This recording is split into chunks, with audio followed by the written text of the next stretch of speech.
Right. Sudhakar గారు కూడా BRS రాష్ట్ర నాయకులు మనతో జాయిన్ అయ్యారు. నమస్తే అండి మనోజ్ గారు. నమస్తే. ఇప్పుడు మనం ఏదైతే 30 రోజుల లోపల ఆ వార్డు విభజన ప్రక్రియ కూడా పూర్తి చేసి ఎలక్షన్ ఇమీడియట్లీగా పెట్టాలి అంటూ కూడా 3 నెలల వ్యవధి లోపల పెట్టాలంటూ హైకోర్టు ఆదేశాలు జారీ చేయడం జరిగింది. ఏదైతే ప్రభుత్వానికి కావచ్చు లేదంటే రాష్ట్ర ఎన్నికల సంఘానికి కావచ్చు.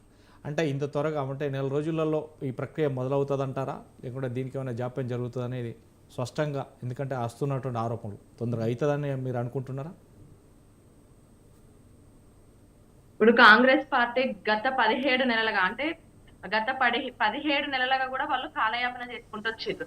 ఏదైతే వాళ్ళు ఇప్పుడు ఆల్రెడీ లాస్ట్ ఇయర్ జనవరికే సర్పంచ్ అనేది వాళ్ళ టైం అనేది ముగిసింది. ఇప్పుడు ఈ సంవత్సరన్నర కాలంగా వాళ్ళు ఈ కాలయాపన చేసుకుంటూనే వచ్చిండ్రు.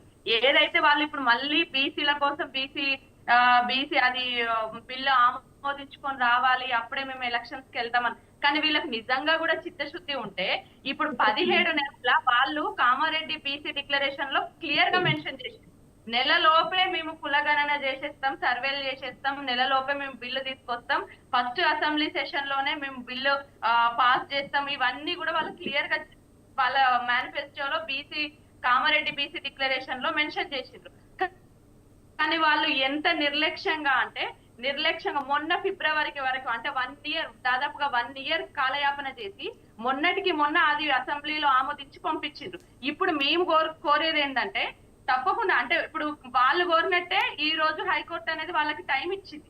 నెలలోపు అంటే వీళ్ళు తలుచుకుంటే ఒక అఖిలపక్షం ఏర్పాటు చేసి వీళ్ళు ఢిల్లీలో నిజంగా వీళ్ళకి చిత్తశుద్ధి ఉంటే వీళ్ళకు బీసీల పట్ల నిజంగా కూడా వీళ్ళకి ప్రేమ అనేది ఉంటే బీసీలకు న్యాయం చేయాలి అని కనుక ఉంటే వీళ్ళు తలుచుకుంటే ఇది ఎంతసేపు అండి వెళ్ళి అఖిలపక్ష సమావేశం ఎన్నిసార్లు రేవంత్ రెడ్డి గారు దాదాపుగా 55 టైమ్స్ ఢిల్లీ వెళ్ళిండ్రు, మోడీ గారిని కలిసిండ్రు, 33 అంశాల మీద నివేదిక ఇచ్చిండ్రు, మాట్లాడిండ్రే తప్ప వినతి పత్రాలు ఇచ్చి మాట్లాడిండ్రే తప్ప బీసీల గురించి బీసీ బిల్లును ఆమోదించండి అని చెప్పి కేంద్రానికి పంపించినాం, అది ఆమోదించి పంపించండి అని ఎక్కడ కూడా మాట్లాడలేదు. ఎప్పుడు కూడా వాళ్ళు ఏ రోజు కూడా వాళ్ళు బీసీల కోసం వాళ్ళు అడగలేదు.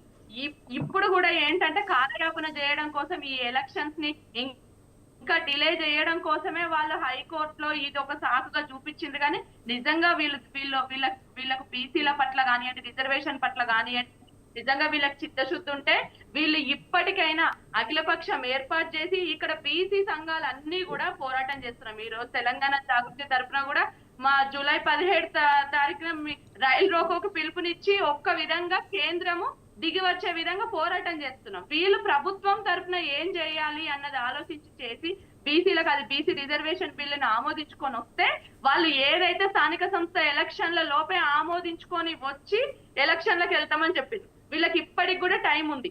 90 రోజులలో నెల రోజులలో వీళ్ళు అనుకుంటే వీళ్ళు ఖచ్చితంగా అనుకుంటే ఒక వారం 10 రోజులలోనే బిల్లు ఆమోదించుకొని వచ్చి వాటిని అన్నిటిని డివైడ్ చేసుకోవచ్చు. కానీ ఈ రోజు కాంగ్రెస్ పార్టీకి ఒక భయం అనేది ఉంది. ఎందుకంటే కాంగ్రెస్ పార్టీ పట్ల ప్రజల్లో తీవ్రమైన వ్యతిరేకత ఉంది. ఈ రోజు మేము రైతు భరోసా ఇచ్చినామని సంబరాలు చేసుకుంటున్నారు రేవంత్ రెడ్డి గారు, కానీ రైతులు ఏడుస్తున్నారు, అది ఆయనకు కనిపిస్తలేదు.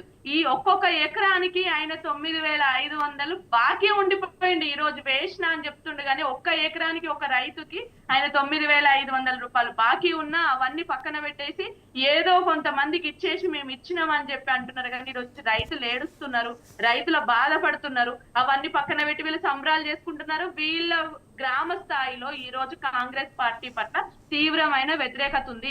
ఆ విషయం కాంగ్రెస్ పార్టీ కూడా తెలుసు. అందుకే ఈ రోజు వీళ్ళు ఎలక్షన్లని డిలే చేసుకుంటా కాలయాపన చేసుకుంటూ వస్తున్నారు. ఖచ్చితంగా కూడా ఈ సర్పంచ్ ఎలక్షన్ లో కాంగ్రెస్ పార్టీకి బుద్ధి చెప్తారు. బీజేపీ కూడా ఇకనైనా, ఎందుకంటే 2 బిల్లులని ఇక్కడ అసెంబ్లీలో ఆమోదించి కేంద్రానికి పంపించిన ఇప్పటికైనా కూడా తెలంగాణ బీజేపీ నాయకులు ఇప్పటికైనా వాళ్ళు ఒక స్టాండ్ తీసుకొని వాళ్ళందరూ వెళ్ళి కేంద్రం మీద ఒత్తిడి తీసుకొచ్చి, ఎందుకంటే 2 మినిస్టర్లు ఉన్నారు తెలంగాణ నుండి, వాళ్ళు అనుకుంటే వాళ్ళు బీసీలకు న్యాయం చేయాలనుకుంటే తప్పకుండా ఆమోదించుకొని వచ్చి ఈ స్థానిక సంస్థల ఎలక్షన్ లో 42% రిజర్వేషన్లతోనే ఎలక్షన్లకు వెళ్తే బాగుంటది అని చెప్పి మేము బీఆర్ఎస్ పార్టీ తరఫున కోరుకుంటున్నాము, తెలంగాణ ప్రజలు కోరుకుంటున్నాం. రైట్. వీరేంద్ర బాబు, బీజేపీ రాష్ట్ర